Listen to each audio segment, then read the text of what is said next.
Welcome, my friends, to the Sage Quay Radio Hour, your home for free and critical thinking, and I'm your host, Mike Williams. Tonight, Ole Dammegård returns to the show. Ole is one of the preeminent researchers studying and exposing the dark business of assassination and false flags.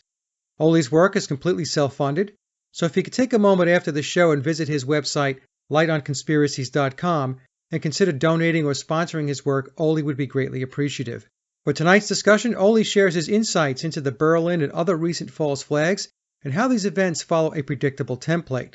We also discuss the importance of vetting sources of alternative information and how the art of psychological warfare is everywhere. And so without further ado, here's Ole Dammegård. Ole, thank you so much for coming back. It's been probably a few months since the last time you've been on the show. A lot has happened. False flags. Before we started the show, you mentioned Berlin. We have also the whole pedophilia aspect that's playing out worldwide, especially here in the United States.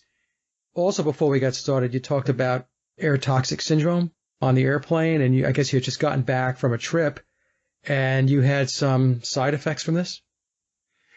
I found out since I do a lot of flying because of these conferences and talks and stuff, I find that it's almost every single time I get home, I have like a week, 2 weeks with this really bad cough, really deep cough that is sort of like, it really feels like you've swallowed sandpaper or something like that. And my friend Willem Velderhof, who's a former commercial pilot for 25 years, he explained these things to me, and he said, this is not just an ordinary cough. It is what is called air toxic syndrome, where the whole thing is that it's with planes equipped with jet engines. When, as far as I understand it, when the engines get sort of used over the years, they start leaking oil, and this oil in the engines then get heated and compressed. And since all the air that comes into the airplane itself for us to breathe goes through the engines for some stupid reason, I would say, this is exactly what we breathe in. And according to Willem and quite a few other people, he became a whistleblower for 14 years trying to expose this whole thing, because thousands of people in the crew and passengers and so on have been having very, very odd symptoms because of this. And so one of the things that he told me recently was that just by using sort of like an air filter, especially one with like a breathing vent in it, it can help. I was going to send you a link that maybe you can post together with the show for some of the filters that he's been recommended. He says that it's especially in the beginning of the flight, when you're still on the ground, when the pilot accelerates or decelerates. Can you say? Yeah. The engines, that is where this whole thing comes. And he says if the pilots were aware of this, I hope maybe some pilots are listening now, you can, by accelerating the engines before turning on the airflow into the cabin, that is one way of sort of like airing some of these toxics out before you go on the flight. But since this is not standard procedure, most pilots are not aware of it, so they just, accelerate, and it just pumps all of this crap into the cabin for us to breathe for the rest of the flight. And you can feel it sometimes when you're still on the ground and they're testing the engines, and then you can hear when they turn on the air condition or the air intake, and there's this smell of like a wet dog or an old sock, that type of thing. That is the one. Okay. And he says that is the one where it really hits you, but also in flight, not when you in cruise mode. It's not so much there, but then when you start descending, that's where it starts pumping in as well. And also this in combination with all the chemtrails crap that is in the air that comes in through the same way, get compressed, heated, and especially when it gets compressed and heated, that is when it gets even more toxic, and violent to the body systems.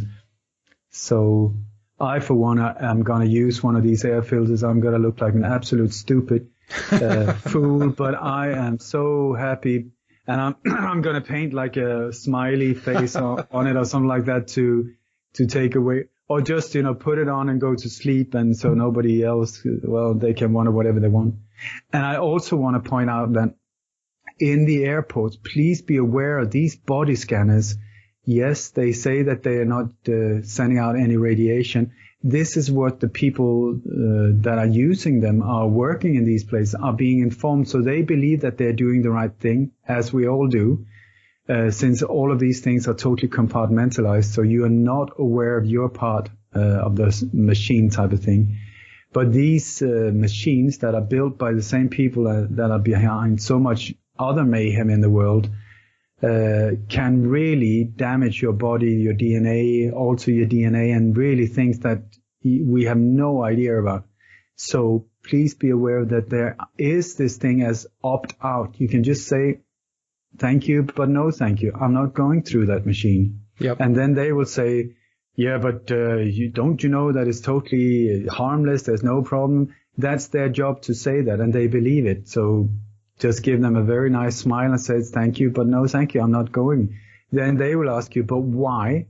And I've said that it's because of health problems. Then they start discussing. The latest one, when I've just done a mini tour in the UK, I just say it's because of principles. And they say, okay, fine. So you have a body surgeon said they just do the whole thing up and down. I'm happy to do that, go for it. Whatever you want to do, go for it. And then they say, but we have to write down why you opt out. Okay, fine. Principles. Okay, he wrote it down and that's it. Thank you and goodbye. And one less thing that will hurt my body. Yeah, I opt out all the time. I never go through them. And they never actually asked me why I didn't want to go through it. They didn't ask any questions. They just do the pat down. And then the pat down takes 4 or 5 minutes? Yeah, sometimes they take you into a special room, big deal. So you just have a nice time there, I'm just totally silent, just smiling all the time and just not say anything except for what they ask for. And yeah, and I want to make it clear to the audience that I'm not happy with being pat down either. It's just you have to travel, so you either have to be pat down or you get irradiated. I choose to pat down over being irradiated. Me too, any time of the day. And also, once again, the people that are working there truly believe that what they've been instructed, but that is not the truth. I think what they're going to find, Ole, given maybe another 10 years or so, that many of these people who work at the airports that buy those machines all the time will have diseases. They're going to have a lot of problems. Yeah. A lot of problems. You're going to see a lot of cancers, and those types of diseases are going to crop up. Yeah. Yep. I totally agree. And this is also, when you look at the people working there, it's often people from minorities, people with dark skin, people and so on. And this is the normal type of procedure, how people from these parts of life are treated worse than most others. Yeah. And I'm sure it's really badly paid as well. So it's just the same old story again and again. Yeah.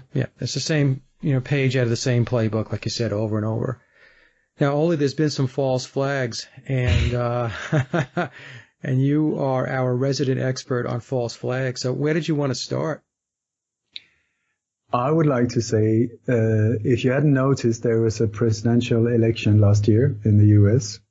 And about a month or so before that, ISIS and the other terrorist organizations in the world decided that, well, we might as well follow what's going on here, so we're not going to do anything. So for about at least a month before the election, everything calmed down. There was, as far as I know, nothing. Then the election took place and nothing. And then on the very same day when President Trump was sealed in as the next president on December 19th, on more or less the exact same hour that happened, there were 3 different attacks here in Europe. I ask you, what are the chances? So what are we looking at? Are we looking at a distraction? Are we looking at interference? Is it some kind of attack sort of indirectly aimed at Trump, or how is it coordinated? I'm not sure. I just want to point out the timing of the whole thing. And if we start in Berlin, it's like, do you remember we in many other of these sort of series of events, there is like a theme almost. It's like a theme there. There's the Lassie theme, you know, how to get emotional. There's the veterans themes. And here from the 19th of December, just before Christmas, there was this Santa Claus theme that was just ridiculous. It was just all over the place. Santa, Santa, Santa, Santa, Santa. It didn't matter if it was in Istanbul or in Fort Lauderdale or in Berlin and so on. So I'm going to point them out because if you also remember, it is almost like a Dan Brown novel where they put clues for the next upcoming event to take place. They put it hidden in plain sight for us to find or not to find, because for some bizarre reason they need our consent to be able to pull these things off. If we say, no, we don't want this, you know, when we see the signs and we say, absolutely not, they will not do it. But it's because we're so brain dead and so asleep that they keep on doing it. So that is why I've put such a focus on finding the clues and putting it out there, hopefully to even be able to stop the next one. And today I'm going to end with maybe what I believe could be the next target. Okay. So in Berlin, what happened in Berlin? False flag operations are operations that are carried out by an elite few, the few in power, that have, through so many centuries, wanted to find different methods of how can the elite few, they call themselves the elite, I do not, how can these few people control the masses? And the answer every single time is only through fear. It is inflicted fear, especially from the outside, that can make them, us normal people, turn towards the people that we have elected, at least we believe we have, and that they are there in a position to protect us, not understanding that very often it's actually them who have created the problem. It's an old Roman tactic called problem, reaction, solution. We've covered that many, many times. Yes. So here we have a target, a terror attack in Berlin. It's almost identical to the one in Nice that we covered and that I hope that we totally debunked, showing that it was not true, the official story whatsoever, but a whole false flag setup. And here we have the exact same thing, more or less. There was a Christmas market in the center of Berlin. And when you look at these attacks, the location where it happens is very important. The timing is very important. And also who they blame it on is very important. It is said that there was this guy of Tunisian background, this is identical to Nice, who said that for no apparent reason, I'm very pissed off, so I'm going to kill a lot of people. So he hijacked a Polish truck. This is the first time when Poland has started getting involved. There will be several of these where it started to point towards Poland and other Eastern European countries, which is an interesting new sort of direction because it's, as far as I know, has not happened before. Anyway, this young guy, he hijacked this truck in the afternoon. He killed the truck driver, drove around with a dead body in the passenger seat. And then at 2 minutes past 8 in the evening, he just drove into the center of Berlin and went straight into a big Christmas market where it is said that he killed 12 people, just went straight in between the Christmas huts and massacred 12 people and injured some 50 other people. Then the truck came to a full stop. He escaped, and they say that he fled through several different countries until he was stopped by Italian police a few days later and shot down. They more or less said hello and shot him. That was it. So let's have a look at what happened. When you look at this area, once again, we have a very, very specific location. It's right outside the Kaiser Wilhelm Memorial Church, which is the symbol for Berlin and for the strength of Berlin. Just like 9/11 was the symbol of the US and New York and so on, Kaiser Wilhelm Memorial, that is the church. And you will see it right in the background behind so many of these photos. And on many of the photos, check out the clock on the church tower, and it says 9/11. Of course. Surprise, surprise. Here we go again, because they're in these. We're talking about psyops again. Okay. So, is it possible that this actually happened the way we're being told? Let's have a look. It is said that the truck came with about 40 miles an hour. But when you look at it, there was a dash cam that filmed it when it came and entered into the area. But when you see the dash cam footage, which is very blurred, you only see a silhouette of the truck. You will see that he doesn't even hit the brakes to get into like an almost 90-degree turn, and then another right after that, another 90-degree turn to the left. I mean, with a truck like that, I'm a former truck driver. It will totally, jackknife the vehicle. And also you would just everything on the left-hand side, when you make a 90-degree left turn, the rear of the truck will not do the same maneuver as a normal car. It will just like cut straight across. And here you see the truck passes the entrance to the Christmas market where it's said to have entered and doesn't even slow down. Then you go into the area where it said that it's killed all of these people. It's only like 100 yards in total. And so it's said to have hit like around 62 people, 12 dead and some 50 injured. And then it came to a full stop where it's standing out in the main street.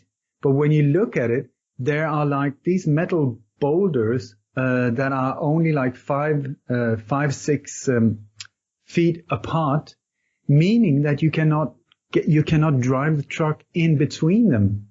So what I'm strongly suggesting, since none of these boulders are damaged in any way or form or even scratched, is that the truck passed, reversed back, and got itself in position. I've got plenty of photos where you can see one of these metal boulders right up behind the truck, in the center of the truck, meaning it's impossible. The truck would have knocked it over. It would have made massive damage to the front of the truck to knock one of these over, because they are heavy duty type of things. Then you have also the lighting in the Christmas market area. There were these strings of bulbs, light bulbs, but the light bulbs are way further down than the height of the truck. And when you see the footage afterwards, these light bulbs are still there, even though the truck is said to have passed right underneath it. It would have just torn the whole thing down. Then you have a photographer, a German photographer, who came there 90 seconds after it happened. And his name is Jan Hollitzer. He is the online chef of the Berlin Morgenpost. You will see here, once again, people interviewed, people, witnesses, and people on location, so often connected to media. And here we had CNN and BBC on location before German media was even there. Not bad. Pretty fast moving. Anyway, so you see this guy, Jan Hollitzer, he's there. His camera just passes the church tower, so you can see the time, and you count backwards to the time he started filming. So he started filming about 90 seconds after the official impact of the truck. So you will see he's very calm. He's walking around, camera mostly downwards, blurred, once again blurred. What is the matter with these cameras that are always blurred when it comes to filming victims? It's very dark. You can't see any real facial features of people walking around. And people in this Christmas market are walking around, arm in arm, old women with their handbag, just walking around like nothing happened. 90 seconds after a truck had just massacred through a crowd. There are no people screaming. There's no moaning. There's 3 people sitting being taken care of, because he's walking around talking while he's filming. I had a guy on location just a day or so after, same lighting, same location, a similar type of camera, super sharp images, good lighting, all of these things. Compared to the official, you can't even compare it. So also he keeps filming, he's walking around, and he walks up to where the truck is standing. There's nobody trying to sort of pull out the bodies underneath the truck because we only see 3 wounded people. That means that there should be maybe somewhere around 59 people underneath the truck, because otherwise, where are they? Nobody is bothering to do that. And when the camera passes the area behind the truck, you will see there's 4 people out in the street diverting the traffic. Okay? And also there's a big yellow bus that is standing there with hazard lights on. And that bus is standing there for more than 24 hours inside the cornered off police area. Why? Because extras are driven in and out on location in these buses. Also the truck, I would strongly suggest that the debris that are in the street around the truck was inside the truck. It came with the whole thing. You will also see there's some footage where people have filmed the whole thing before the ambulances and so came. And you will see that people are walking around very calmly, and there's no debris around the truck. And then the longer they film and people are walking around there, more and more debris are put around the truck. Nothing under, but on the sides and to the side. I tell you, absolute stage false flag crap. Not good at all. Now, Ole, in the background, we have these people walking around calmly. So is it your view that all of these people are crisis actors, or all of these people have been contracted to participate in this event? We're not talking about all these people. We're talking about maybe 30, 40 in total. Okay. And like I mentioned before, I truly believe that what we're looking at with many of these attacks, so-called attacks, I think we're looking at a global group tour. I mean, like a Rocky Horror Show on global tour. That is the same people walking around in the background in Melbourne, as in Sydney, as in Ottawa, as in Denmark, as in Paris, as in Berlin.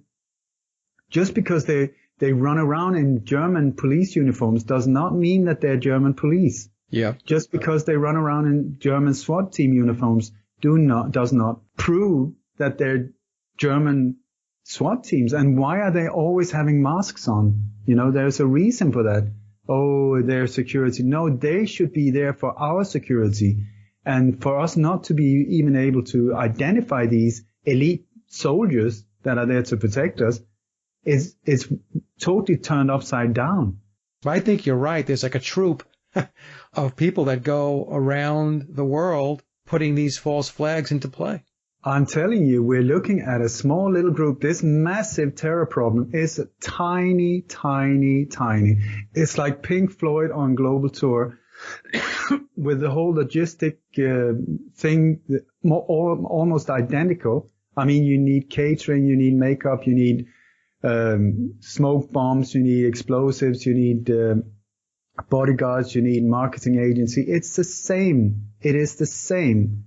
But these people are being transported, I believe, in army planes from NATO base or American Air Force bases, flown in and then transported in these buses. You will always see these buses on location. They do their thing. They have their drill first so that they can rehearse. get all the equipment, everything in location, in position, camera crews, smoke bombs, explosives, whatever is needed, crisis actors, and then boom, they carry it out in front of the cameras. They film it themselves. The normal people are not allowed near at the very time. They're very discreetly diverted away from the actual place when it happens.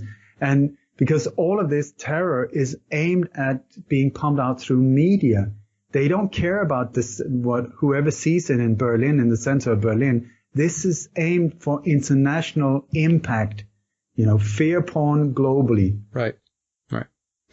Do you ever wonder to yourself with some of these folks that are brought on as crisis actors? Let's say they're not part of the permanent entourage that goes around the world putting these events on and staging them. But, these are people that are contracted maybe locally to have as props in the background. You ever think to yourself that what type of person would participate in this? And I'm sure that when they are brought into the event, they're told it's a drill. And so initially you're like, okay, so you're going to pay me to be in a drill and you want me to be in the background and so on. So you do your bit and you get paid. But what type of person the next day or 2 days later sees the whole thing splattered all over the media as some kind of horrible event when you know that that's not what happened at all, that it was a drill and nobody got hurt and so on, that it was staged, and you say nothing? I mean, you don't step up to the plate and say, well, you know what? I was paid to be there, and this was a drill, and I don't know what's going on here. I don't know how it went from a drill to what's on the TV screen right now, because that's nothing but a staged psyop. That's propaganda that's being broadcast. These people that get contracted on an interim basis to participate in these things, they never say a word. They never raise their hand and say, wait a minute, I don't get it. Well, the thing is that when you sign up as a crisis actors, I would very strongly suggest that they are signing confidentiality papers. Yeah, true. And not really understanding what they're signing before they suddenly are in a situation where like, whoa, hang on. And then they're suddenly by law kept silent. And I spoke to Chip Tatum, the CIA whistleblower, my friend, who he used to he was part of false flag operations in his career. I asked him about this. How do you keep them quiet? He said it's super simple. He says it's fear as usual. What you do is you pay them well. You use a very small unit. You use the same people again and again and again, which we see. We see the same police chief in 3 different states. We see the same woman. I don't know how many times I've identified the same woman at 5 or 6 different places, Boston, Sandy Hook, many other places, same actors. I would very strongly suggest that when you looked at the description, for instance, of the 3 shooters in Paris, there was especially 3 individuals that were described as very well-built European sort of mercenary-looking types in dark military clothes that did some actual shooting, if there was actual shooting at all in the November 13th massacre. That was the same description in San Bernardino, by the way, by 2 witnesses. And Mike, if I had finished the sentence, I would say that is the exact same description as the shooters in San Bernardino, just a few days later. So I'm telling you, what we're seeing is they're being flown from place to place, and they use the same people. And what they do is the shooter is like in the exact description in dark military unit clothes, these type of clothes. So they do the shooting, and then they duck down while the SWAT team is moving in, put on their mask that the SWAT teams have, and then you have like 10 people in the SWAT team moving in and 13 people in the SWAT team moving out, all of them with masks. Where did the shooters go? They left that way. This is how they do it.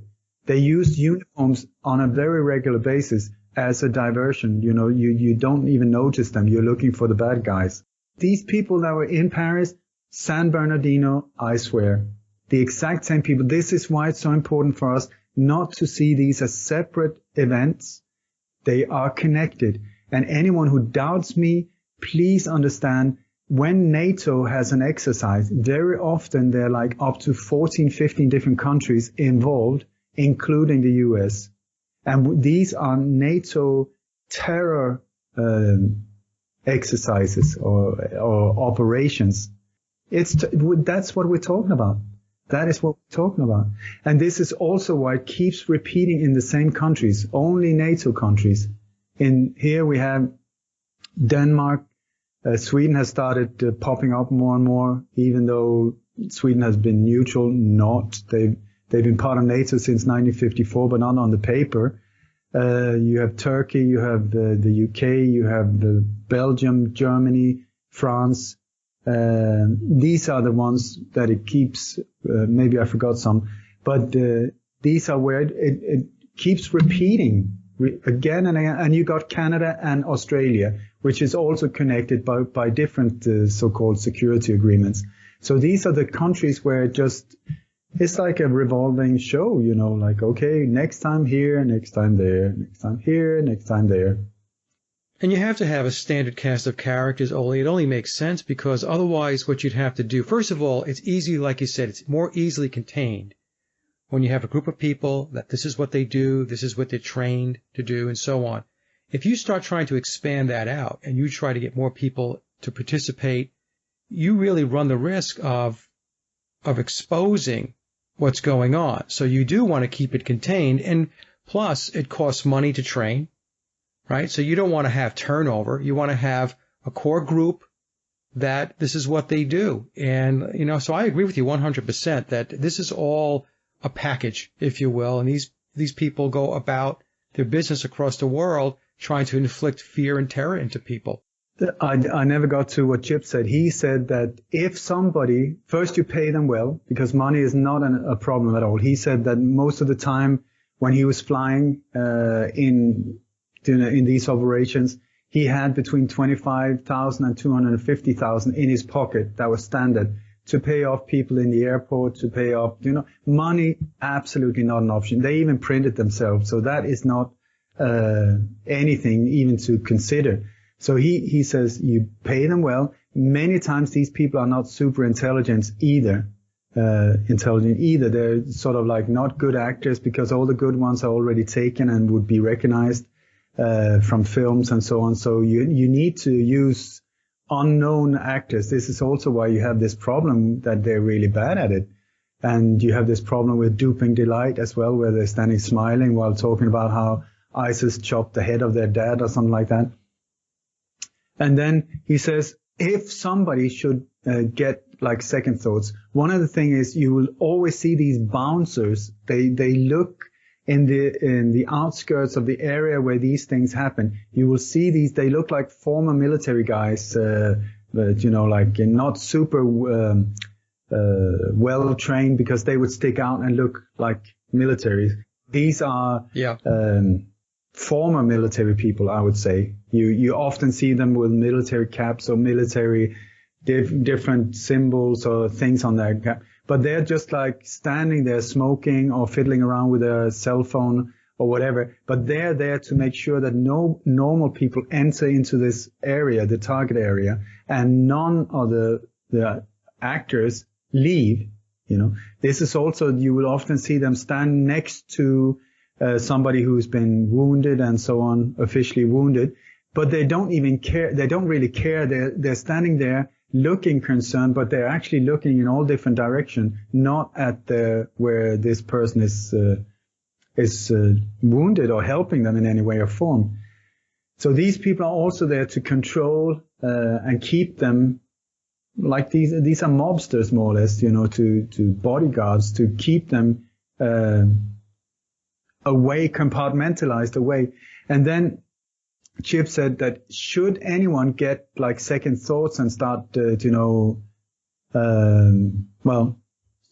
thinking about getting out or telling, he said it's very easy. What you do is you just scare them, you beat someone up in front of the group, you kill someone in front of the group, you kill their dog, their grandmother, or something like that. And that will most of the time be very efficient and shut down the whole idea of leaving or becoming a whistleblower.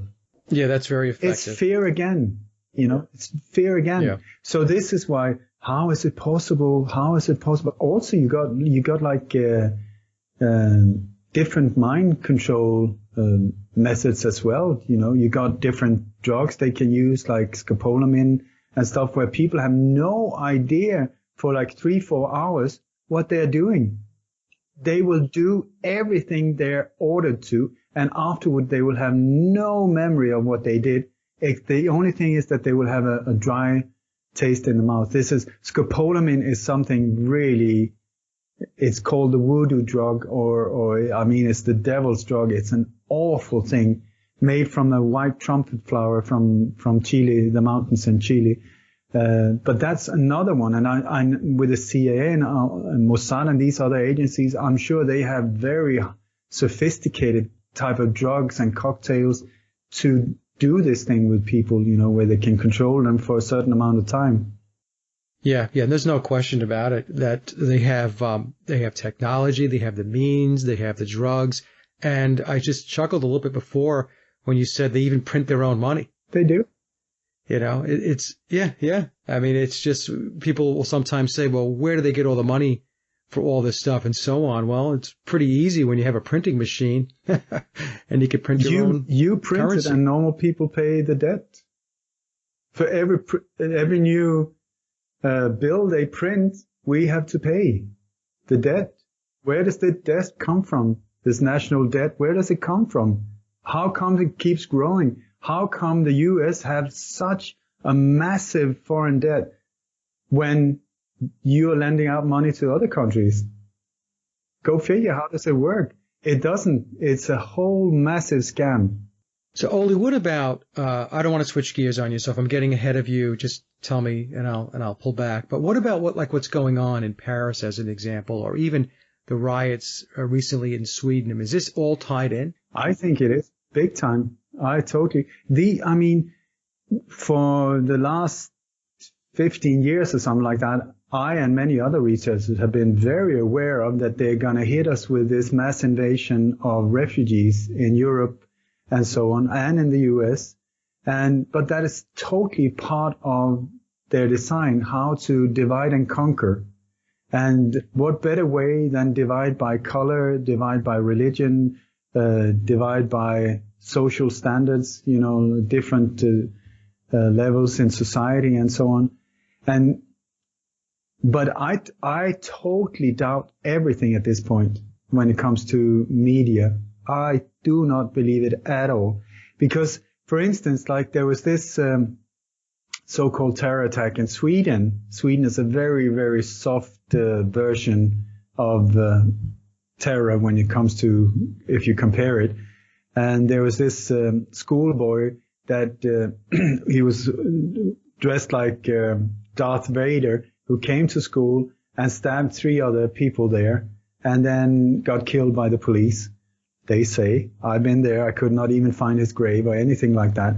But the very same morning when this happened, which was the first time in Sweden, like a really whoa, it happened in the city, Trollhättan, which is one of the most populated by foreigners or immigrants, and then the others, he was said to be Swedish, the guy who did it, but the victims were foreigners, immigrants.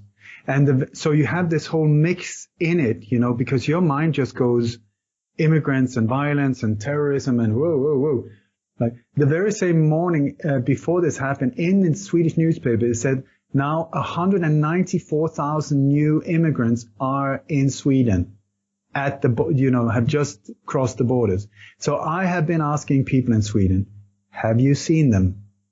It's 194,000 immigrants. Have you seen them? And people have said, yes, I have. I saw them. They were in the train station. So how many did you see? Was there 194,000 exactly, or no, but there was at least maybe a couple of hundred.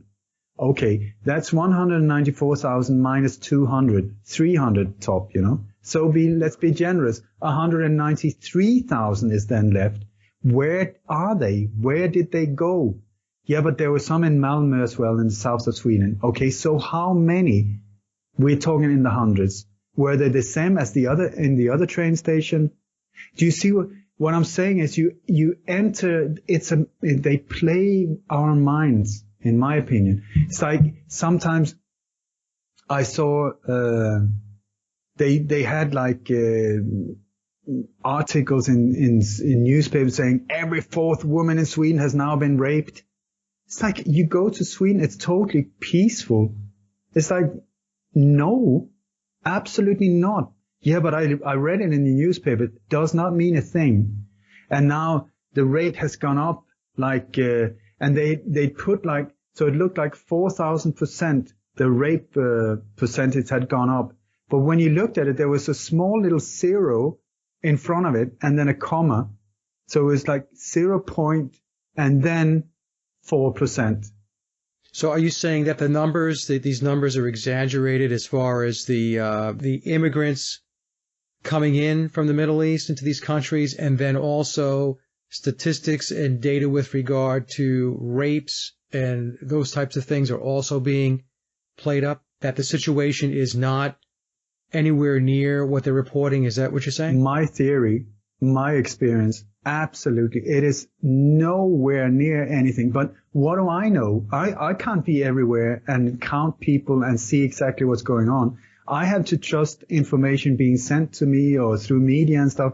But I know we live in the southernmost point of Spain. I can see out through the window. I can see Gibraltar. I can see Morocco.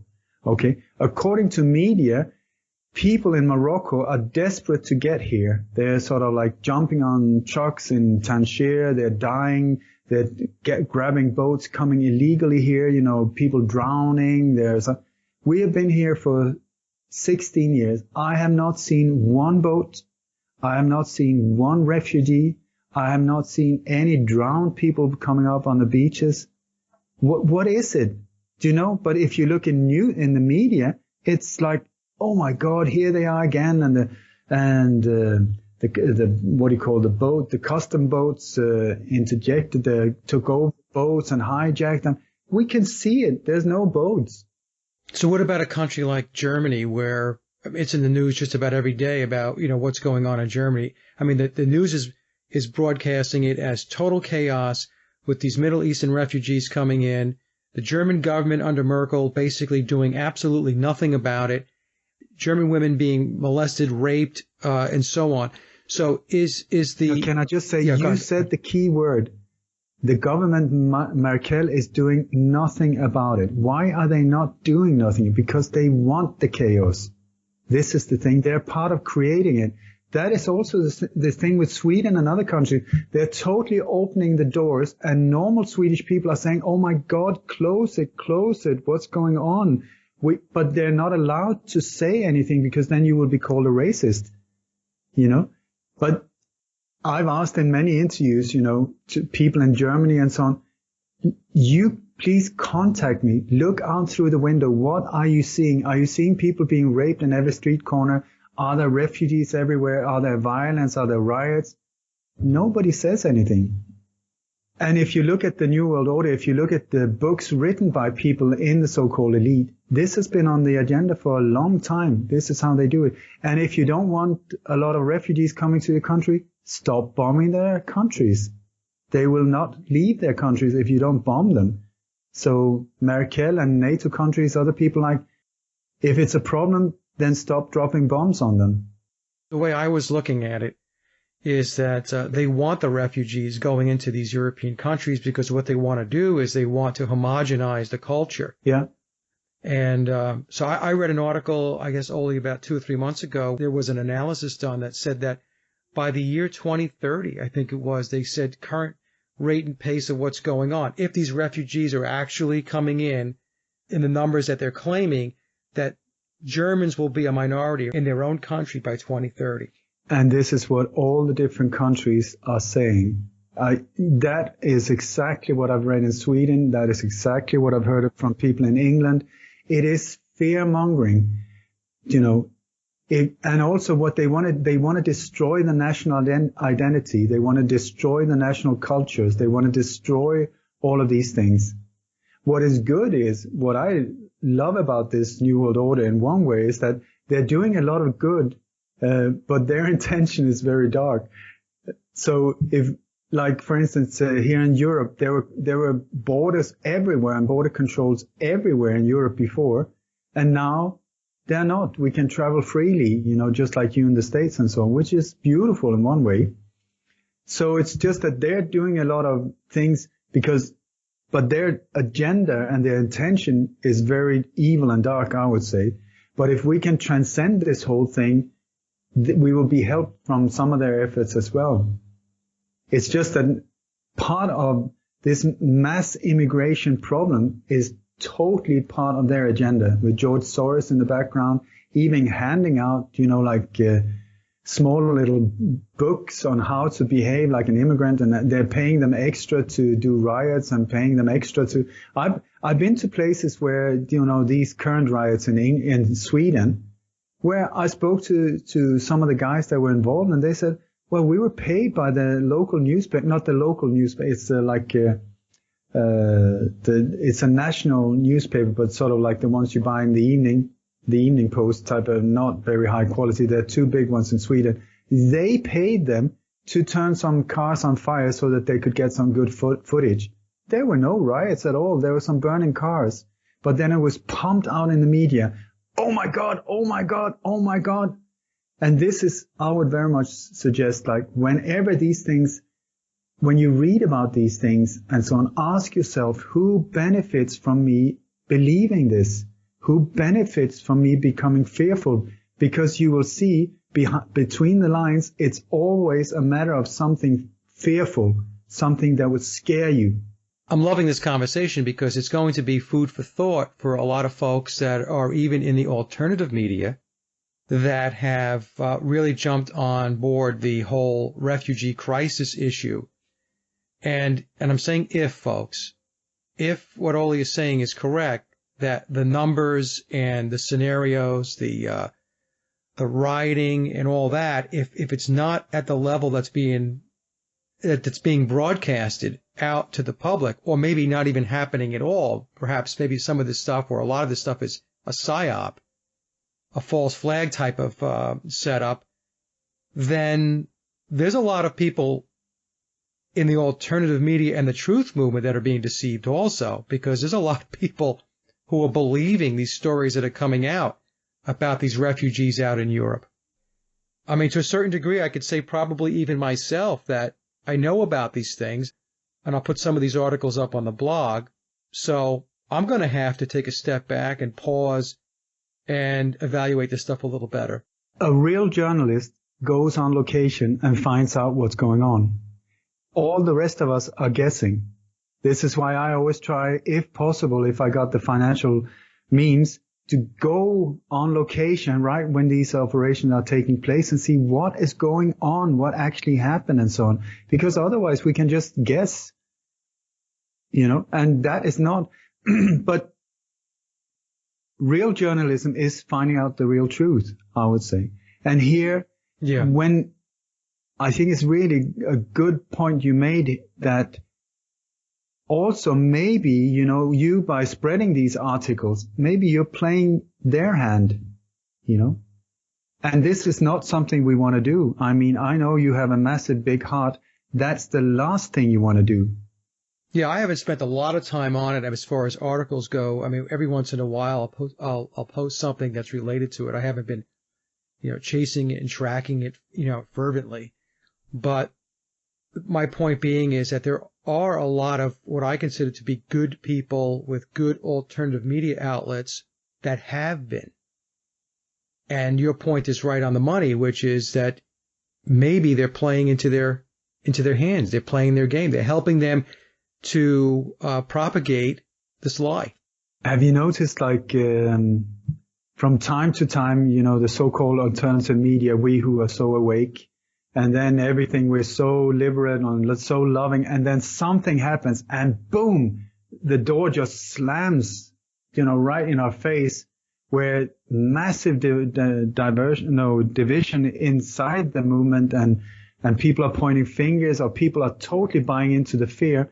I think, what was it with the Ebola where people freaked out instead of seeing, listen, it's another one. It's just another one. It's an updated swine flu owned by the CDC. They have the patents. They are doing the whole thing. It is the exact same thing, version 2, upgraded to 0.3, whatever, same story again. And then suddenly, And then it turned out absolutely 0 people died of Ebola. Next time something like that happened, I would suggest we should be more aware and say, hang on, before I buy this, before it's the upside down blown up donkey virus, I'm going to take a step back and just see, is it the exact same theme being played out? Is it this, who owns the patent? Is there actually a patent on this disease? Where did that come from? And especially if it's like from 1947, like with the Ebola virus or the Zika virus. Right. You can buy the Zika virus online, These type of things, don't buy into it. And then look at what's being played. Look at it as a theater. What is going on? Don't get emotionally involved, but take a step back and see, what am I part of creating? I can personally say, if I was part of creating more fear, I would shut up and go to bed and pull the blanket over my head and not say another word, because then I would totally be playing their game. And that is the last thing I ever want to do, because I want all of us to be free and be liberated from this crap, So I'm trying to decode what is being thrown at us, to debunk what is, when these attacks are not even real. I do everything I can to point out things so that you can see for yourself. The truck could not even go there if he had tried. It is an impossibility to pass over these metal boulders with a truck without massive damage to the truck. And there is no massive damage to the truck. And that is just one out of so many details that I can just keep on. And I would love if I can just point out a few more things when it comes to the building. Sure. Okay. Yep. Do you remember a guy called Richard Gutjahr? When the Nice attack happened, it was being filmed from a balcony of the Westminster Hotel by a tourist that filmed the truck. For some reason, he was filming the truck before anything happened, which you do when you're on holiday. Not. Okay. So he was filming this truck, and then suddenly it accelerated, and you saw it. You never saw it hit anyone, but it looked like it was taking off into the crowd. Later turned out that the hotel that we identified is only like 215 yards from the casino where the shootout with the police was. The official story says 1.2 mile. We say 215 yards, which is a very perfect small little area that you can control without a lot of people seeing what's actually going on. Anyway, I'm always so curious, who did the filming? At the Charlie Hebdo attack, when the police was shot on the pavement, do you remember these two? Yeah, okay. Yeah. The guy, was that a Parisian guy who was just he was just down getting some garlic and a baguette, and then he came home to his apartment and wanted to see some French TV. Was that who filmed it? No, it was the second in charge editor of the second biggest Israeli TV channel who was there filming the whole thing. Okay. That's a bit of a coincidence. That's a red flag. That's a red flag if you've ever seen one, especially since the guy who was shot lives. He's doing fine. He lives in Buenos Aires, and he's an Israeli Mossad agent. He's doing fine. He was paid $666,000 according to insiders, and he's been given 6 years to stay down in Buenos Aires until things has cooled down, and then after a plastic operation, he's welcome back. Okay, so then we go to Nice. Who filmed there? Well, it was a German guy called Richard Gutjahr. And Richard Gutjahr, we have media here again, is an internet sensation as a journalist, internet journalist. And for some bizarre reason, he was also the world's first owner of an iPad. I don't know if that means anything, but he was the first one in the line of thousands of people who got in and came out, was filmed with an iPad. Anyway, he was the one filming it. So, who is Richard Gutjahr? We started looking into his family and friends and so on. Turns out that his wife, Einheit Wilf, is, hold your horses, she was the advisor for Shimon Peres, the Prime Minister of Israel. She was a member of the Israeli Knesset, the government in Israel, and in her military service, she worked in Unit 8802, I believe, very closely connected to Mossad. Okay, so that is like a massive big red flag, I would say. So I found some clues. I thought the next attack would be in Acropolis in Greece. It turned out it was the Olympia, but not Olympia in Greece. It was the Olympia supermarket in München. So who was there? Well, guess who? Richard Gutjahr again. And one of the star witnesses that was being interviewed by international media, his daughter, Tamina Stoll. Okay, so now we go forward to Berlin. Not Richard Gutjahr again. I mean, really? No, not at all. Instead, on location, just a few minutes before the truck arrived, you had Shlomo Shapiro, who is the terror expert in Israel. He's a lecturer at the university in Tel Aviv. He was there on location at the Christmas market, leaving just a few minutes before. So he was on a bus, and when he heard the sirens coming, and then he came to the hotel room, the phones were ringing, he was being called to the TV studios. So he gave lots of interviews. What are the chances that the number one terror expert for Israel, indirectly Mossad, was on location? And who was his colleague, is his colleague at the university? Einheit Wilf, the wife of Richard Gutjahr. And also, I have a photo of his daughter, Richard Gutjahr's daughter, Tamina Stoll, together with Hillary Clinton, just a month or so before. It's unbelievable. It's, the Israelis, the Zionists, the Mossad, they have got their hands into this stuff so deep. And what's really interesting about it, Ole, is aside from shows like this, nobody really ever talks about it. They just don't talk about it. You're not allowed to talk about it. As soon as you point at Israel, they say anti-Semite. This has nothing to do with anti-Semite or anything like that. It is a matter of tracking down criminals. And I read a quote. It's connecting the dots. I mean, yeah. Yeah, I don't care who, if you're a Jew, if you're Hindu, if you're Sikh, if you're red, blue, green, I don't care. I track down bad guys. And they say, I read just a few hours ago, they said researching state fabricated terrorism without looking at Mossad is like watching Hamlet without the prince. Oh, exactly. They are the ones who invented this whole thing. And then CIA came in and just like, yeah, this is a great idea. So they started with a strategy of tension, involved the whole Gladio network, and then Operation Chaos, this whole thing. It is the same, how to control us. How can the few there in the thousands control us in the billions? Only through crap like this.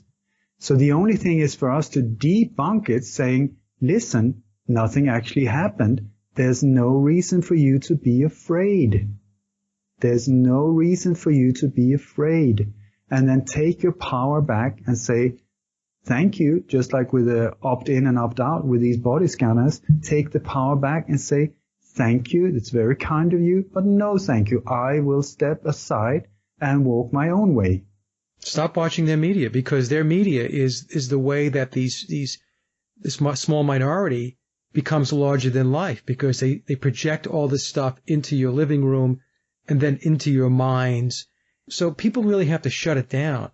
People have to find the truth, and by doing that, you have to spread your wings and you have to go to alternative sites, alternative research, and those types of avenues. But Ole, I didn't mean to interrupt you there for a moment, but I'm still seeing, even within, people I know, where they are still glued to that television set. They're still glued to the media, and they're still absorbing this stuff. You know, it's just amazing to me that sometimes I wonder, not to sound like a Debbie Downer here, folks, but sometimes I wonder if like we're just shoveling against the tide sometimes, you know, because when I talk to you, I feel good. When I talk to Sophia, I feel good, you know. Then I go talk to my, people I know on the outside, and it's not such a good feeling because many times I had a situation, in fact, this past weekend with some family members, and we got into discussion on a topic, not this in particular, but it had to do with alternative research, alternative thoughts and ideas, and they lost their minds. They absolutely lost their minds. It was just something that cut across the grain. They just couldn't deal with it in their paradigm. You know, they have this established paradigm, and they only want to understand the world through that lens, and that is it. Don't tell me there's another lens because I don't want to see through it. I don't want to know about it. But my point being is that, we talk about this stuff, and one of the things that people have to do is they have to just shut the vehicles off, the apparatus off that is infecting them. It's like a mind parasite that they're being infected with. Then what you're doing is basically you become an enabler of their agenda because you're playing into their game. Mike. Friends and families are the toughest ones. I call it boot camp, and I avoid it. I avoid it. I don't speak to anyone who's not opening up the door. I mean, for me, it's strange that here I live in Spain. Nobody talks to me about these things, even though internationally I'm looked upon as somebody worth listening to. Yeah. And more or less none of my friends here ask me, or it's like, there's not a question, there's nothing. I go somewhere in the world, I try to do my best. I come home, not even a question, where have you been? How you doing? You're making me feel better. I get the same thing. No, but it's like, for me, it's just like, okay, fair enough. And the way I see it is just that it's very painful to wake up. Especially what I've noticed is the less you know, the more you will fight for you being right. Mm-hmm. People who are starting to see, oh God, I have no clue. They're more open to see that things might not be the way they thought it was. But, and also we've been so pumped with, well, if I'm an adult and I'm a responsible adult, I need to keep myself informed about what's going on. I totally agree. But then please be aware of who's the owner of these, channels that you're using. Like CNN, BBC, I don't trust them as far as I can spit, but also you need to be very aware of also in the alternative media, there are lots of infiltrators and things that are there to divert your attention away from what's actually going. And also where they're pumping out like 80% truth, saying you can really trust me, and then 20% absolute lies to keep you. But then you believe this individual. I mean, there's one of the so-called big people on the internet in this thing that is totally not trustworthy. But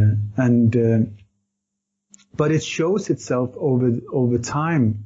And you will also see more and more how they play into this agenda and how they play more and more pointing towards races and when things are obviously staged events. I mean, I'm not talking about jumping into conclusion, but once you really start looking into some of these, I mean, they're not very well pulled off. These are not high level skilled operations, many of them. So people in those positions in alternative media should not be a stranger to seeing the signs, seeing the whole setup, seeing with the crisis actors, the fake this, the fake that. But here they are pumping out the official story, pumping out. So I'm like, whoa, who are you? Who talking about it, like an outlet like InfoWars? I'm talking about Alex Jones, yeah.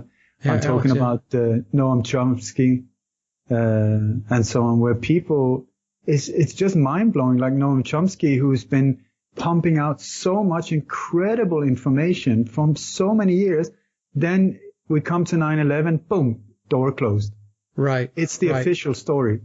Yeah, InfoWars is very interesting that way, and I agree with you 100% because with InfoWars you can get maybe 70% of what InfoWars is pumping out there can be looked, in my view, looked upon as being truthful. But there's this other 25 to 30%, like you say, Ole, where they are pushing an agenda. I'm sorry to say, but that is what I've discovered. I mean, I spoke to Alex Jones 2009, and I used to really look up to him, and I met the InfoWars reporters from them at the Bilderberg meeting in Copenhagen. I've met them other places, but it's just like, what the hell is going on? And then you see also what is the message that is being spread out there. Yeah. The end game. Fear, fear, fear. We're screwed. It's going down. We have no power. There's surveillance everywhere. You have no control over your life. There's no personal power, no freedoms left. And then with this voice, it's like, and also at these meetings where there's a peace gathering against a very dark force. And then within minutes when he arrives, it's like lynch mob. Yeah. He's he almost operates, Alex Jones does sometimes, as an agent provocateur.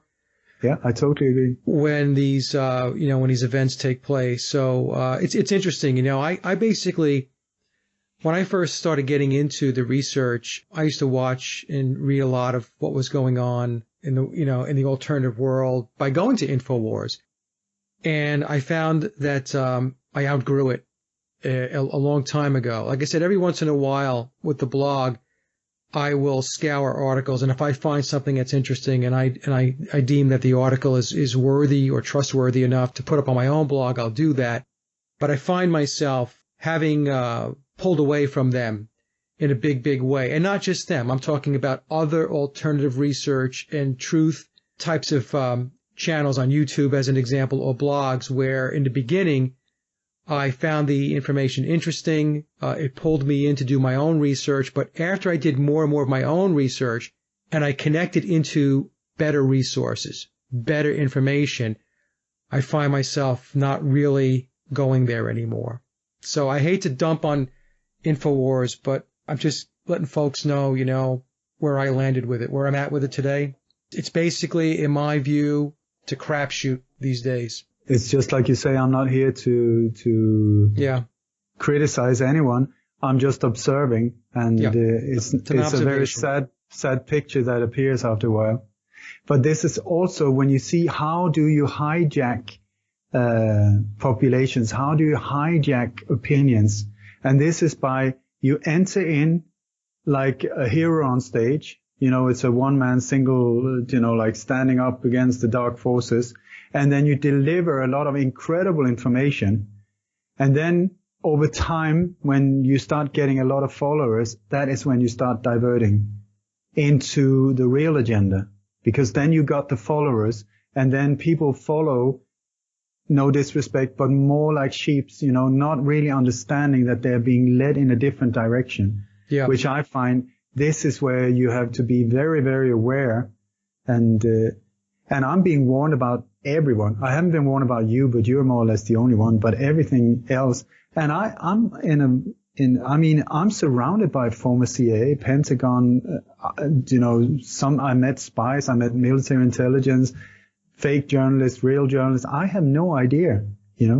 I'm just wandering around totally naive, thinking the best of people, at the same time trying to be streetwise enough not to get bumped off. And I tell you, I have to tell you, I just went to England, and I just went for 4 days, 3 different talks in 4 days, very intense. And I had no idea who the groups were. The thing is, I will go and talk to anyone, anywhere, as long as they don't try to censor me, So I don't care. Hells Angels, fine. Gang wars, middle of that, no problem. I'll go there. Military, police, I'll go there. And here I came to, we were informed about the meeting just 2 hours before it took place. So I thought, why this security type of thing? I thought it was ridiculous. It was because of me, because I hadn't made a secret of me coming or whatever. So anyway, two hours before we came to the Holiday Inn Hotel, which is sort of like quite a posh hotel in the center of London. And the crowd was very much, I would say, right-wing, older men, many of them right-wing. I've never been in such a crowd before. There was also National Front, skinheads with the flags and all of these things. And I thought, whoa. Really good that I didn't know about it, because maybe I would have chickened out or stepped away, because I thought this is going to be perfect. Total no control whatsoever what's going to happen. And then while we were in there, on the outside of the hotel, we started hearing, whoa. I looked out the window and there was about 50, 60, you can see it on YouTube, people in black masks and black flags and a smoke bomb outside. Police arrived, there were police helicopters, and so I thought, when it was my turn, there were 10 speakers. I was one of them, and I was standing there with banners on the side. I think one of them was the so-called EDL, and the other one was National Front, I believe. Yeah. And I was in the middle, so I thought, great that this is going to be filmed, because I don't want to get ambushed afterwards saying, well, you spoke in front of this group. And since I knew that this group was not very fond of people from other race or color, I spoke about my trip to Iran and the incredible things I experienced down there, how I helped to smuggle people out there in the end, and so on. And afterwards, because I came with the intention of love, compassion, forgiveness, and let's heal this whole place. And after when I finished my speech, there were two people that came up, one of them crying afterwards, because, and this is what I love about these things. When you come from the heart, when you get your ego out of the way and just speak from your soul, like that, you reach the heart of other people. It doesn't matter what group or race or political view, or, in my opinion, if you come from the heart, if the heart of the other one is not too cemented, there might be a crack, and you can right. meet that way, and it's just beautiful when it happens. Now, Ole, when you said that you've been warned about folks in the alternative research, you don't have to mention names, but I'm just curious. Are they names that surprised you? In other words, and they said, you shouldn't trust that person. And you thought to yourself, well, I don't know about that, because I find that person sincere and I think they're genuine. I think they have their heart in the right place.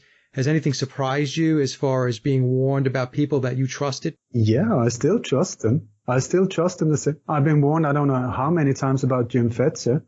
I've been warned about Chris Boleyn. I've been warned about, so many, you shouldn't trust him. You shouldn't trust him. But I know with Fetzer that we had a death threat, the two of us, at the same time. I've seen him, not totally in balance, because it's hard on the family. It's hard on everything, relationships, when in a situation like that. And he handled himself beautiful, I tell you. And he's, his family around him and friends, not easy for him either. It might look so, but it's not. And especially when there's a threat against the family, that is heavy duty. And so I do not care what other people say.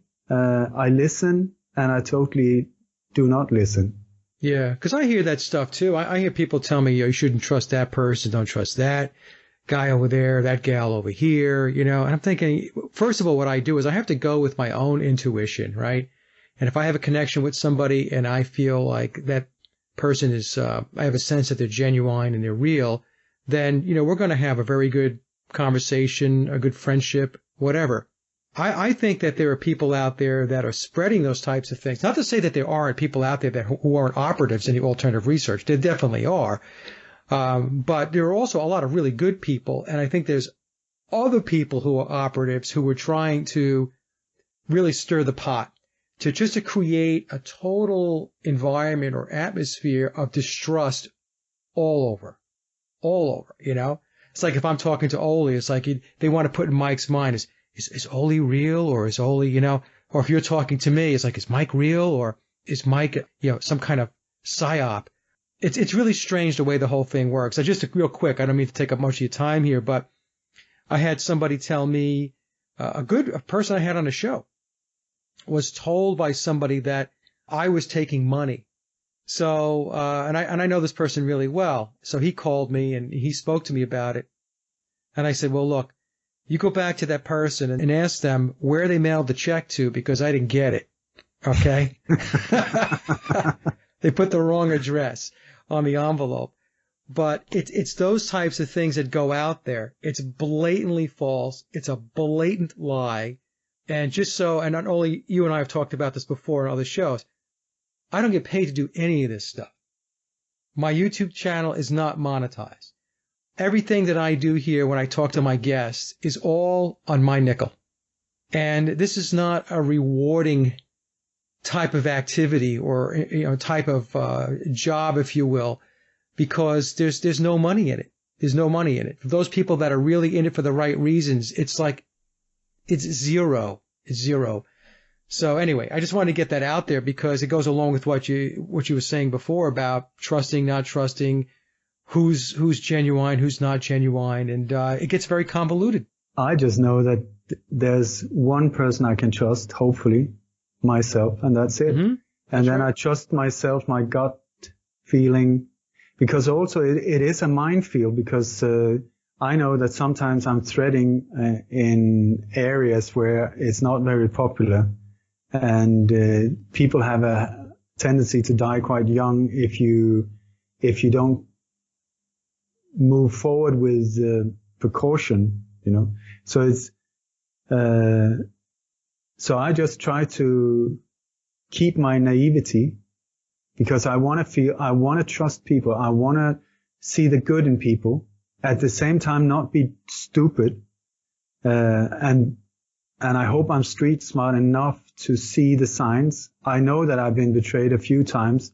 Very, very painful, because I had no idea.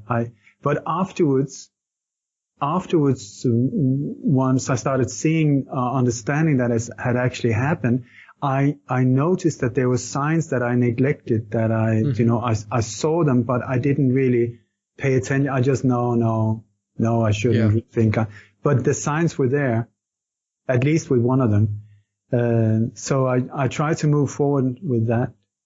Also, one thing I want to say, this whole thing with money is a tricky one, because I've spent some 30 years doing this, and the last 4 years, 3-4 years, I've been doing this nonstop.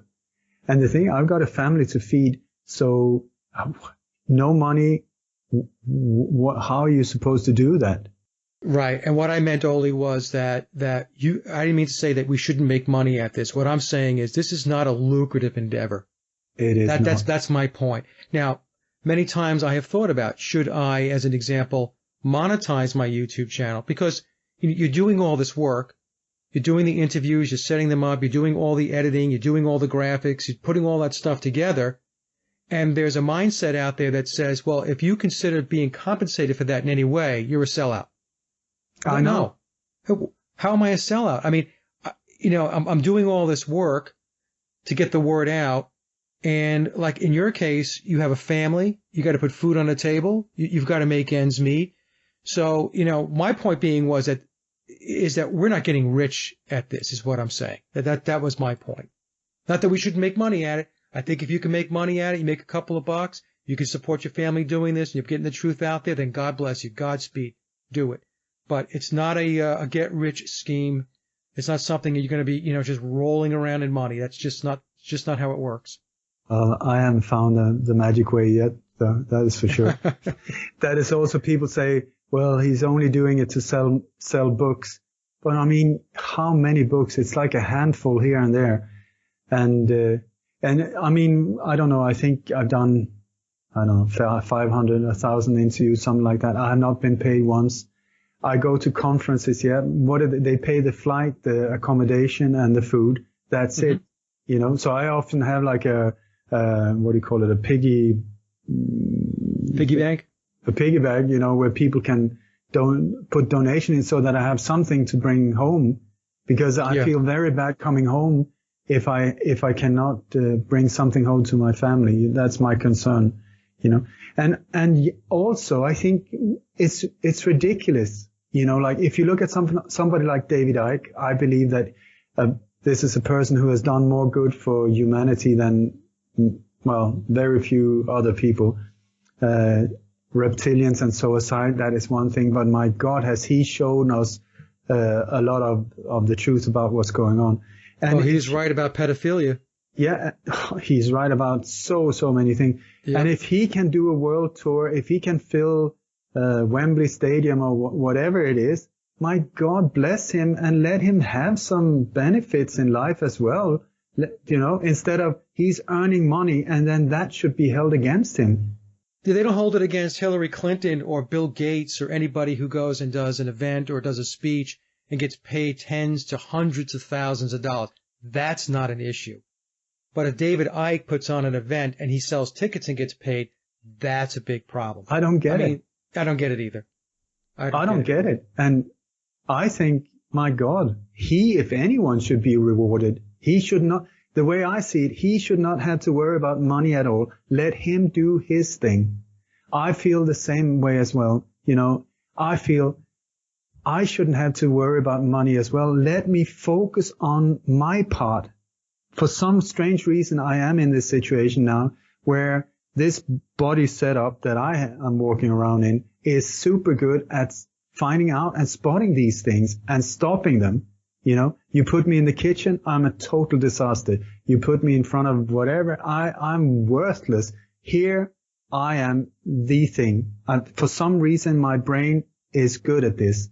Then let me do it, because it's hurting all of us. So why not just get my butt on a plane? If there's one of these things, get me over there and let me stop it, instead of, no, you shouldn't ask for donations. You shouldn't do that because that is ugly. I mean, for crying out loud, I don't understand it. I really don't understand it. Well, if you want somebody to do the work, if you want somebody to do the research, if you want somebody to do the investigating and you are not going to do it yourself, then they should donate the money to somebody like yourself to be able to go do the research and the investigations that have to happen in order for us to get the truth out. So I agree, Ole. It's kind of this really weird psychology that takes place, and I don't get it. I really don't. Do you know, like, I think, like, if I was focusing on, like, let's have a lynch meeting and chop the head of the elite or something like that, and let me get finances to go and kill these people, I wouldn't support that either. But what is the whole thing about? You would get a lot of money for that, though. I would, yeah, maybe. I wouldn't be surprised. But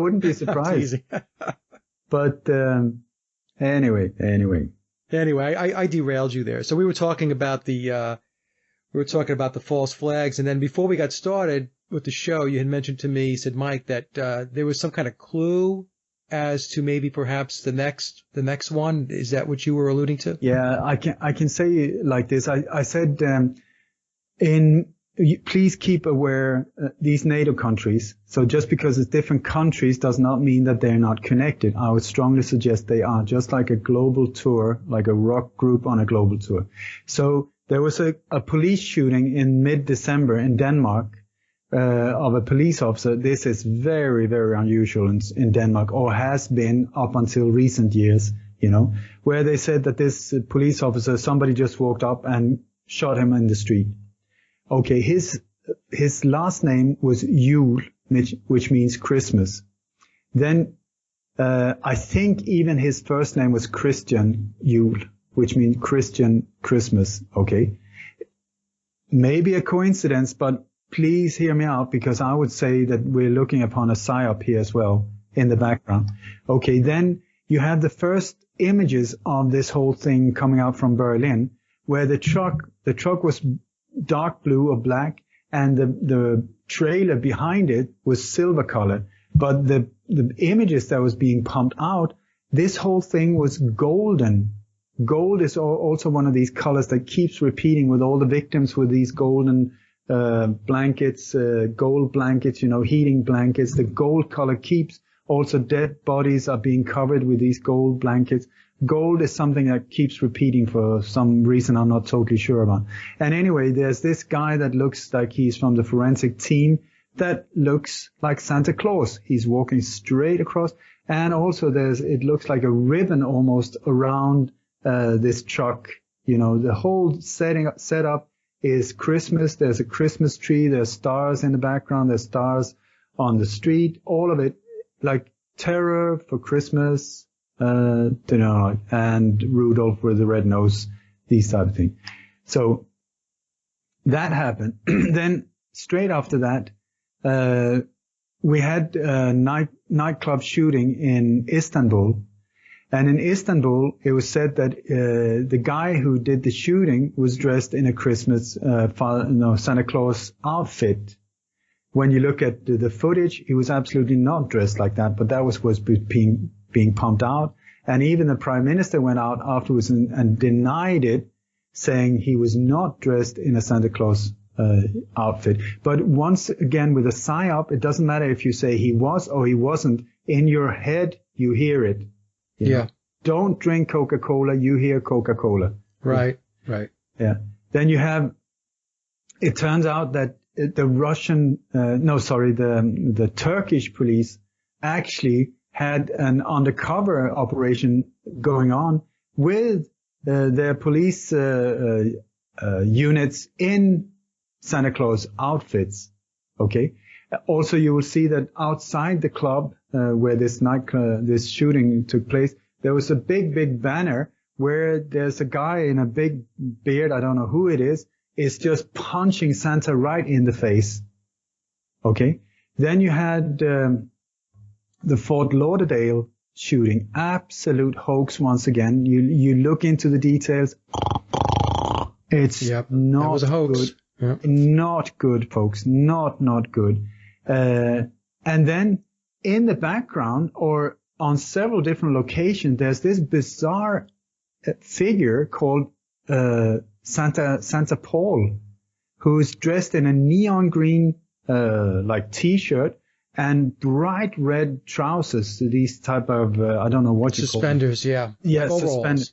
And then with a big white beard, glasses, and it looks like a tinfoil hat on it. And the images, when you take them frame by frame, you will see that they're totally manipulated. They look really weird. And on some of it looks like they put a Santa mask on him.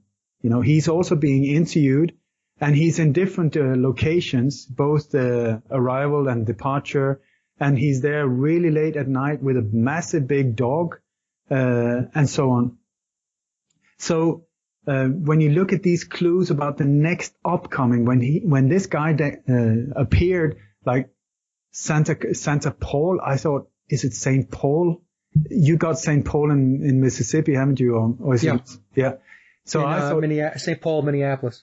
St. Paul, Minneapolis, or St. Paul in London. But then the Melbourne thing happened. Did you hear about the Melbourne thing where a guy with the car? With the car doing donuts round, and then it said he just headed right inside the crowd and killed a lot of people and so on. And when you look at it, I mean, once again, I looked very deep into it. It turns out that it's when you look at the whole place where it's taking where it's happening, it's outside the Flinders station, which is a symbol, an icon of Melbourne in the background of all this footage. You will see also on one of the walls when he do the donuts, there's like this this face. It's big, like a wall painting with like staring, almost like zombie eyes, totally dead eyes, but shining eyes, where it says ready on it with like a pyramid shape in the middle. The A is like a pyramid shape. The whole setup is, you will see that there are 3 private police cars, still identical. There's a white, like a, what do you call it? Like an Audi station wagon type of thing. There's also 2 trams that are blocking the street. So what looks like a very busy intersection is not busy at all. It is being blocked by a few vehicles. And then there's one guy directing him. He's dressed in blue. One guy directing him, go round and do more of this, do more of that, and pointing and so on. And you got like these bouncers again. They're dressed, several of them have Nike t-shirts, big guys, bouncer. And also you got several police officers doing absolutely nothing to interfere the whole thing. Then when he gets direction and drives off, these cars follow him, the 3 silver cars and the big white one. They just follow him very close. No sirens, no nothing, not trying to interfere. You will also see that he goes in areas where there's, it's not scaffolding, but they're sort of like built-in things with big metal bars. And I would very much say that here we are again looking at constricted areas, where it's easy to keep people out. This is not a place that you easily get access to from the outside. So the only thing you need, once again, is like 30, 40 people, maybe the same people from Berlin who's just now in Melbourne, who looks like they're jumping to the sides. You see the car, he's driving with flashlights on, all hazard lights on all the time, braking lights, instead of just going full speed ahead trying to hit the car. And also there's on the car doing the donuts, there's what do you call it, a tow hitch? Is that what you call it? Yeah. Yeah. But then the car where he's being pulled out, they say it's the old, like messed up, the car where they say all the bodies were bouncing off it. That one does not have a tow hitch. Then when we started pointing this out, 3 days later, a video appeared where the car, from a new video that never seen from a different angle, where there is a tow hitch on that car. I would very much say that it's an after construction that they've added that. You will also see how he's pulled out of the car and then dragged across the pavement. He's been shot, they say, the assailant, dragged across the pavement with his head bouncing in the pavement like this, very fast, like this. Absolutely not a real body, I would suggest. And also, he was stopped at, I think it's called Bolton Street 555, but it said that he hit a pram, a woman with a pram, the same street, but 110. That is like 4 blocks away. And still you will see on the hood of the car is part of this pram after 400 meters just lying loose on top. I would say absolutely not part of the whole setup. But what I wanted to point out as a possible next target is that this Melbourne station where this whole thing took place, I think it's Flinders train station. It is a very big, iconic, beautiful old building. And in the back part or the part furthest away, there's a tower that is almost identical to Big Ben in London. And when the footage starts, because once again, please be aware of these things. When the footage starts before there's actually any action, be aware of that. And here you have footage where the whole intersection is more or less empty, and you can see that tower in the center of the image. And then they zoom in, and in comes the car and starts doing the donuts. So I would say in this program, it's good to point it out now. It's February the 21st. Should there be a hit against Big Ben, then let it be known that this was pointed out beforehand. Okay, or something that happens in London, I guess. I mean, True. But you're saying specifically Big Ben. I'm just saying that the tower of that train station where the camera is focused on it right before it actually it's like we're back to the psyop again. The first few seconds where your mind is just like, what's going to happen? You're looking straight at that tower, and then boom comes the donuts and everything that distracts your mind and so on. But these are the things where I, from experience, go like, whoa, hang on, what's that? And I just want to say that right across that train station is the St. Paul's Cathedral. Okay. Do you see what I'm saying? I see what you're saying, yeah. And St. Paul's Cathedral. I don't think anyone has ever pointed that one out, but it's right opposite. So if you look Google Map, you got the train station on one side of the crossing. You look across the crossing, the intersection, you got St. Paul's Cathedral. Really dark. It looks quite demonic, this cathedral, this like, whoa, that type of feeling. Yeah, well, they're dropping clues, like you have shown so many times before, Ole, that this is what they like to do. It's almost like a big game to them. Here's another clue for you all, and see who picks up on it. It's very twisted, very twisted. But they do this with the names also when you see the people being interviewed, like Harry Fear or Annie Kettle, or I tell you, the other one, I saw a surname from the Melbourne attack, Dick on Ass. Is that really? Is that a surname? I was like, what?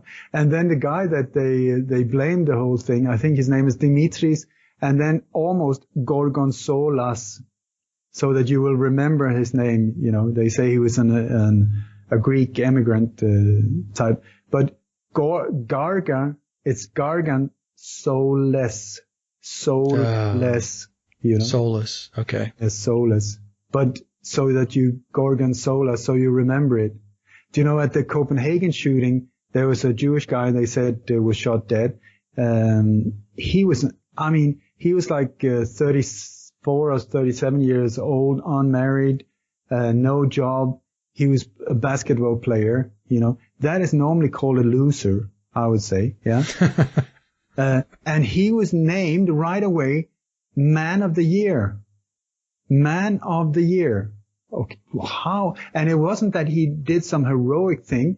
This guy is said to have been acting like he was drunk. The guard was just standing there, and this guy just suddenly pulled a gun and gave him a headshot. Boom. So there was no heroic. The only thing he did was officially died. And then Man of the Year. His name was Dan Uzan, like Uzan, okay, which right away in my mind goes like Uzi, the only like Dan Uzi. A weapon, a gun, yeah. Yeah, but also Usan in Danish, if you spell it in a different way, but the exact same pronunciation, means not true, untrue. Dan, true. Okay.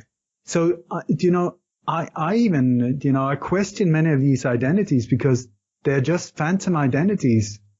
Well, they'd have to be. Because if the whole thing is staged, then these people are actors and actresses, and they're not going to step up to the plate with real names and real identities. I tell you, I have been on location on so many, I think about 10 different locations in Europe and in the US where these so-called terror attacks have happened. I have not managed to I found a couple of graves, in total 2, but no death certificate, no birth certificates. When you go to the school, they say, no, he would not here. He must have been, there's a confusion or misunderstanding. Not there, not here. Do you know, like with the Lee Rigby beheading in London, this is the thing also, every year, just before the Bilderberg meeting, which is the first weekend of June, or one of the first days in June, there's always some kind of diversion attack going on, so that instead of focusing on that meeting, suddenly, whoa, we will look over here. And there was this was in 2013, just a week or so before the Bilderberg meeting in Woodford outside London. Then there are these 2 black guys who said to have chopped the head of an English soldier. Okay. The thing is, my friend, the researcher Nick Collerstrom, he sent in, to the name and register office saying, please send me the birth certificate and death certificate of the soldier, Lee Rigby. He got his money back a few weeks later saying, sorry, there's no such person. Some of the victims from the Bataclan, he did the same thing there, got the money back saying, sorry, there's no such person. There's like the marriage certificate doesn't match up. It's signed by the wrong person. It's not his father's name. It's his stepfather's name. Rigby, why did they, he's lying there. I would say, is that part of the psyop? Eleanor Rigby, who died alone, and it was so sad and nobody was there, and he was a fusilier. Is that because of the baby boy, Jesus, the drummer boy, that song? To put it into the psyop, they put it, all of these things as ingredients, playing us, I would say. You have to ask yourself, so why do they do it? Maybe they do it because they get their rocks off by doing it. And also maybe because there are people out there that are looking into this stuff like yourself and others. And it's, I don't know, maybe it's a wink and a nod. You may have figured it out or you're figuring it out, but you'll never solve the puzzle from a broad perspective because there's too many people walking around like sheep, that just don't pay attention. So I don't know. It's interesting that they put all this stuff in there. I guess what I'm trying to say is I'm trying to understand, I guess, their motive for putting this stuff into these events where you, as an example, identify this stuff. But, why is it in there? Is it in there because they have to, in their minds, maybe like you've mentioned in previous shows, from a karma perspective, they have to do that? Or is it more like we want to do it? It's from a very sick, twisted perspective, we think it's fun. I don't know. I believe it's a combination. Dick on ass. Really. Yeah, please. Harry Fear, Annie Cattle. I've got some other ones where it's like, there was somebody called Dennis, almost brain dead. The name was so close to brain dead. And, these type of things where you can see somebody's having fun here. Yeah. And when I spoke to Chip, he said, but, you're making such a fuss of these things. It's too much. It's like, for these people, just another day at the office. It's just their job with marketing, like slogans like Charlie Je suis Charlie. That is not something somebody just comes up with. It's a slogan. It's a marketing slogan with a whole logo, with the fonts and black background, white, in the thousands pre-printed, so that it was just handed out. Just like thousands of candles was handed out in Copenhagen after the shooting there, so that the demonstrations looked really good, and so on. It's marketing campaigns, and people are being paid lots, and for them it's just another day. They are being played as well. This is the whole thing. Does Chip ever give a perspective on whether all the work that folks like yourself are doing is making a difference or going to have an impact? Does he ever give you his perspective on whether that day is ever going to happen where, basically the ship turns? Or is Chip's perspective on this thing, it's the way it works. It's the way of the world. It's always going to be like that. What does he say about that? I think I'm one of the most optimistic of anyone I've ever met. So it's like, when you look at this from a logic point of view, we're screwed. But I know in my heart that we're fine, and he has not got that conviction. I feel sometimes he gets inspired by listening to me, even though one time he said that, my God, listening to you is like listening to one of these Miss America speeches. Fair enough. But I feel that I'm doing everything I can. And my intention is pure. My intention is very clear. I want this whole world in peace and balance and beauty. And I hope I'm part of it. Otherwise, it's all for nothing. But at least I did what I could, and I'll die proud of myself. When it comes to Chip, he's much more cynical, and he knows the forces. He knows the darkness. That's why I asked the question, because he was in the system, so he knows exactly what it is that we're up against. But he also knows what he's done. He's very aware of that he has a price to pay. He told me, I asked him very direct, and he said this is a man who's been part of at least 14 or 17 assassinations on top of all the rest of what he's done. But he was a military guy. He was under order, believing for a long time in what he was doing. I get it. I mean, as to why you pursue it, because it's the same reason why I pursue it. People ask me many times, like, why do you do that? I mean, why do you do a blog every day? Why do you do these radio shows? Why do you talk about this stuff? You know, I don't know. It's just something that is just in my DNA, which says that I have to pursue the truth. Yeah. You know, it's like it's not pursuing the truth. It doesn't even enter into the equation. You know, it's just something that motivates you, and it's just implicit in your makeup to want to continue to get the truth out there, you know? So it's not one of those things like you're just like, well, you know what? I think I'm just not going to do this anymore, and I'm going to go back to being in the virtual reality. I mean, that's the problem, is that once you go down this path and once you start unraveling the truth and you start digging into rabbit holes, there is no going back. You can't go back to the fake world anymore. No. You know? Yeah. It's like how to unlearn to be able to ride a bicycle. You can't do it. Once you know it, there's no way back. And this is the thing. I mean, now this is my life, but I would do it anyway. I mean, I've done the first maybe 100 interviews I did was from a bathroom. You know, I had the computer on the toilet and a chair in front of it and then a blanket on top to avoid the echo. I had no idea if anyone was listening or if it made any kind of change or, you know, I was just sitting there doing my best. And had I not heard back from anyone, I would still continue doing it. Well, you just keep going, Ole. Yeah, you try and stop me. You know, it's you're one of the real good guys out there, and you know, you just keep pushing the envelope to reveal the truth and pull that curtain back. And if it wasn't for people like yourself, much of what we know today, we wouldn't have a lot of the information, because you have, you know, broken the code on a lot of stuff. I don't know if a lot of people realize that, but you have, and I know that, you know, and so I'm really appreciative of everything that you do. Thank you, Mike. Anyway, I have talked you and derailed you here for almost 2 hours. Excellent. Yeah, that was a very good conversation. I really enjoyed it. Is there anything else, Ole, that you wanted to talk to the audience about before we wrap up?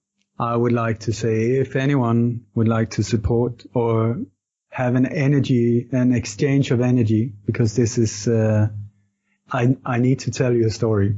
Can I tell you a story? Yeah, sure. Okay. I was at the Open Mind Conference in Denmark, and there's a Danish friend of mine he's a former drag racing driver who is now a horse whisperer. So that's quite an interesting turn of career.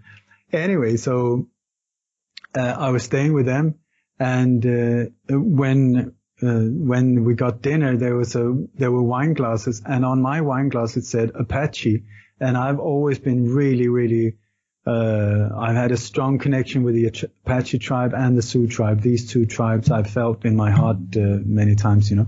And so I thought, oh God, how did you know? I said, and he said, no, that's the name of my horse. We got like 4 horses, and so the different wine glasses had the different names. So I said, Apache, wow. And so I said, after dinner, maybe would you mind? I would so like to just see how you communicate with horses, because I have no idea. So he said, yeah, sure. So we went out afterwards, and Apache is it's a really big white horse. And I was bare feet, and and he was quite sort of like pushy, you know. When he came, he was sort of like pushing me around a little bit and eating on my sweater and stuff like that. And then my friend Bjarne, he said, do you want to ask him a question? I said, yeah. He said, just repeat a question in your mind. Don't say anything to me. Just repeat it in your mind, and let's see what happens. So at that time, I was on my knees, you know, I was burned out. I was, because there's so much out, you know, giving out, and so little coming in, what we talked about before. Yep. So I asked, how am I going to turn this around? Because I'm almost burned out here. And when I started asking the question, this horse just stopped fooling around and lowered his head in between the two of us. His the horse's ears went back and he stood completely still. My friend Bjarne, who I had not said the question to, he said, Apache wants you to upgrade your website. I was like, what? He said, you need to open up a membership area. You need to make new avenues so that there can be an exchange of energy, because you're going under. There's no receiving energy. It's just going in one direction. He says you need to make new ways, maybe in the form of, like I said, membership areas, and make donations, a newsletter, these type of things, so that people can support you in the efforts, because it's for the good of all. And then Apache said, now we are in touch. The only thing you need to do is think my name, put a question out there, I'll help you. And then the horse just head up and took off. And I was like, oh, okay. And I was like, what the hell just happened? You know, did a horse just advise me on web design? I was like, but I tell you, I went straight back home and I started upgrading my website. I'm still in the process of doing that, you know, and after that, there was a distinct change, you know, where suddenly I started receiving donations and so on. Okay, great. So, yeah. This is the only income I have. So my newsletter donations, extremely appreciated. Also, I'm giving sessions one-on-one if people want to do that, because it always starts about conspiracies, but it ends up spiritually. You know, people are really empowered. I'm empowered as well after an hour. So it's beautiful to watch. I love being part of it. So the one-on-one sessions, Ole, is that you talking to, is it a client then? Do you have a client? Yeah, anyone who contacts me, I call it Pick My Brain. And okay. I charge 60 euros an hour. And whatever you want to ask, go for it. And often it's an hour and a half or whatever. So that is another income. Or my books on Amazon, there's several there. And how is Kim's book doing? How's she doing? It's moving, but it's a matter of marketing. There is a reason why people at a publishing company, that they have a whole team of people that are really good at what they're doing, because to come from the outside and try to make any kind of impact, not easy. So, well, that's what we were saying before about this is not, you know, a get rich type of profession. Nope. So far not. But I tell you, one thing that my Raja Yoga teacher, that is yoga for the mind, I've got a beautiful teacher. Her name is Nelani Chelram, and she welcomes wealth in all different areas of life. She says, do not block it off in any way or form. You know, welcome it in, because then you can also make a bigger difference, you know, because there's a lot of help needed out there. And if you also have the financial means, so much better, you know, so there's no point of being broke or poor for no reason. And I can just say that money coming in that doesn't go to my family to keep us will go back out there and do good in the world. That I can promise. Well, excellent, Ole. Yeah, excellent. Great conversation. I'm glad we finally connected. And it's been my fault, folks, because I was telling Ole before the show that I have just been very busy with other stuff in life. But I'm glad we connected. And, of course, you know this. You have an open invitation to come back anytime and talk about whatever it is that you want to talk about. Thank you so much.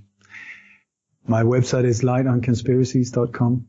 That is conspiracies in plural, because as you know by now, there's more than one going on, but they all are connected. Most of them are connected. This is what makes it possible to cope with, because it doesn't matter if you look into GMOs or chemtrails or false flag operations or whatever. It comes, or pedophile trafficking that we was going to touch on as well. It all comes back to the same little group, as far as I know, which is called the New World Order, the people behind the New World Order agenda. So would it be okay for you if I finish with a prayer? Absolutely. Okay. May the entire universe be filled with peace and joy, love and light. May everyone, and especially the ones who hurt us, be filled with peace and joy, love and light. Victory to that light. Because the thing is, they need to heal as well. If they do not heal, then this mess will just continue. So we need to do it together.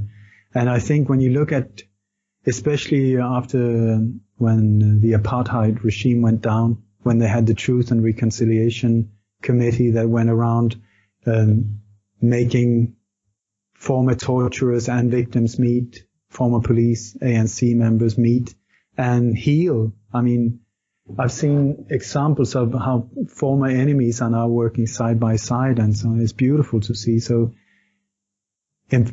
difficult, yes. Impossible, no. So I say good time to be alive. I agree, Ole. I agree. So, again, I want to thank you again for coming on the show. And maybe what we can get together in the next few weeks or so, we can get to talk about the whole pedophile mechanism that's in place. I mean, it's really reared its ugly head here in the United States. I mean, it had been rearing its head in a very ugly way in Europe, especially in the UK for a long time. But people are really starting to become aware of this nastiness here. And I think it's, finally, it's about time that people are seeing what the underbelly of the beast is really all about. And maybe, you and I could talk about that. Anytime, Mike, anytime. And that concludes another Sage of Quay interview, and I hope you enjoyed the discussion as much as I did. Links to my guests' websites and social media are listed in the show notes below. And as always, I'd like to thank everyone for listening and visiting the blog. You can get to the blog by typing in sageofquayradio.blogspot.com or simply head over to our hub website at sageofquay.com. Also, if you get a moment, please visit laboroflovemusic.com to listen to my album, Leaving Dystopia. And remember, live in truth and always serve creation. It's really that simple. See everyone next week. Be safe, enjoy, and God bless.